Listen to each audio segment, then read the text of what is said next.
first time we're aware of anyone being removed from the Aboriginal Land Rights Act for not being able to prove their Aboriginal descent.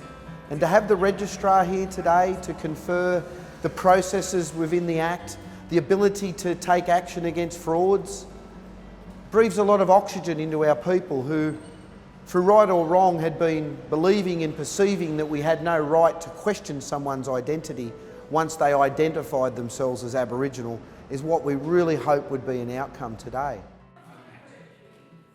MLALC CEO Nathan Moran organised the talks, with a number of guest speakers contributing their expertise to the discussions.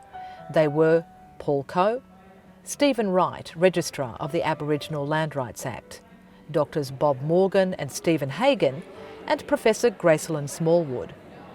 The main issues discussed were a legal definition of Aboriginality, ethnic fraud, identified Aboriginal government funding, and a lack of national standard procedures for confirmation of Aboriginality. Nathan Moran says it's time the issue was tackled openly and consistently. We want this to be the start of a long conversation to review a concept that's been applied to us and defined on us, but never consulted with us. Chair of the New South Wales Aboriginal Land Council, Roy RC, is also the elected councillor for the region MLALC falls under, and told the participants Aboriginality is more than a piece of paper. There's a difference between heritage and culture. Now, RC is not a very common Aboriginal name. They look at that, I've got Chinese heritage. But I can't go to China and claim that I'm Chinese.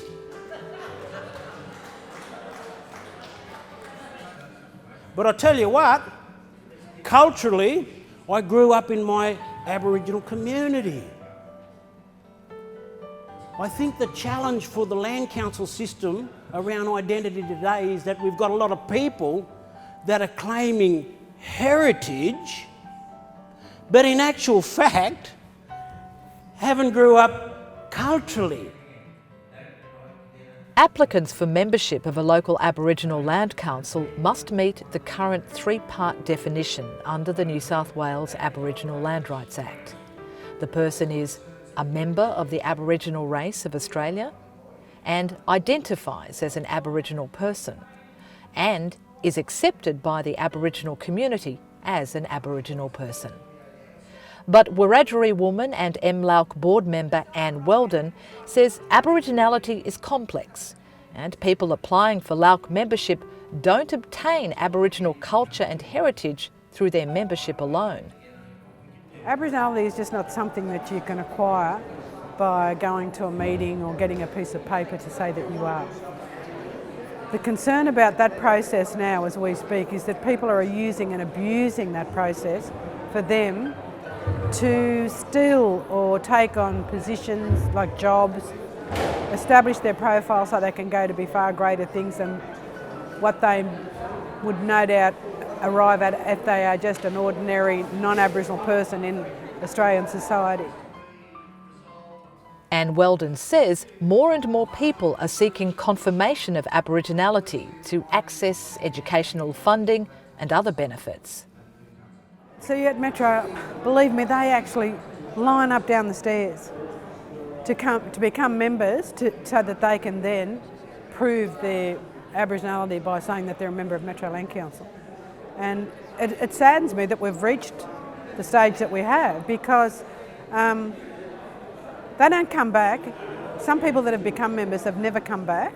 They've certainly used the documentation that they have to get a home loan, to get an Aboriginal housing loan, house, to get a job or to get a university spot and scholarships, right? So what it's doing to us as Aboriginal people is denying people that ordinarily would never be able to access any form of scholarship, any form of housing loan, a job even. But the New South Wales Registrar, Stephen Wright, says the New South Wales Aboriginal Land Rights Act is clear that each local Aboriginal Land Council must be satisfied it can accept a person as a member. A person applying for membership of a LAOC must prove they meet the definition of Aboriginal person to the satisfaction of LAOC members. This means LAOC members need to be satisfied on the balance of probabilities that a person is an Aboriginal person, or they should reject the membership application. If a person has their membership application to a LAOC rejected, they may ask the registrar to review the decision. That's how the law works in New South Wales. Newswalk Chair Roy RC agrees, saying the pressure on LAOCs is huge. And some of us have got a heart, we feel guilty. And I think it's sad if we get into that point where we have to let people become a member, then also gives them Aboriginality, and we feel guilty because of that process. Well, then we have to look at other ways of doing this. Now, whether it's a commission, so be it, or whether we look at strengthening our land rights system through the reform process, then that's got to be it. Gomeroi man and International Engagement Officer at the University of Newcastle, Professor Bob Morgan, has researched and written on the issue of Aboriginal identity for many years. He says although he appreciates the difficulties of the role of registrar, non-Aboriginal people should not determine who or who is not Aboriginal. This isn't about Steve, the current registrar. So it's not about a personality, this is more about a process and a principle that in this day and age, in the 21st century, we have very, very competent Aboriginal people in our midst who can quite easily do that job for us. So you get a different set of lens examining the complex issues. And Steve, I think, has done a very, very good job as a registrar, and an enviable job because as a non-Aboriginal person, he's aware that sometimes he has to make very tough decisions that it impacts the lives of Aboriginal people, but it doesn't impact his life. It impacts him personally, but it doesn't impact his life journey. One of the most controversial cases in recent years saw the New South Wales Registrar revoke a woman's Land Council membership in 2013 after being unable to find conclusive proof of her Aboriginal ancestry. It was brought to his attention after a 6-year investigation by Elder Ray Peckham and Bernadette Riley, both from Dubbo.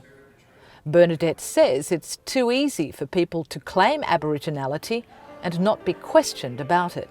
Something so basic and so important, you can just tick a box and say, I'm an Aboriginal person. You can tick it on the census, you can tick it on a school enrolment, and you don't really have to give any verification for it. The MLAOC Forum was sparked by the Dubbo case, and Bernadette says she hopes it starts a new conversation with tangible outcomes. Even though it's a rotten thing to happen, it's really positive things in terms of reigniting, that collective spirit, especially somewhere here. I mean, my great-grandfather was here in 1938, and here we are 80 years later, still talking about the same issues that they were talking about 80 years ago. Dr. Bob Morgan agrees the issue's been debated for generations. The MLAOC Forum produced a communique with a number of outcomes, including Aboriginal people and communities should determine who is Aboriginal, not government. Ethnic fraud is a crime, and the establishment of an Aboriginal register managed by Aboriginal people to address fraudulent claims of Aboriginality and self-identification. So it's a complex and often contested area that we're dealing with. So, as I say, there's no one single solution, but what is required is these types of forums. I'm not comfortable with the process because I don't think we should just be talking about this. We need to be designing processes to move beyond the talk.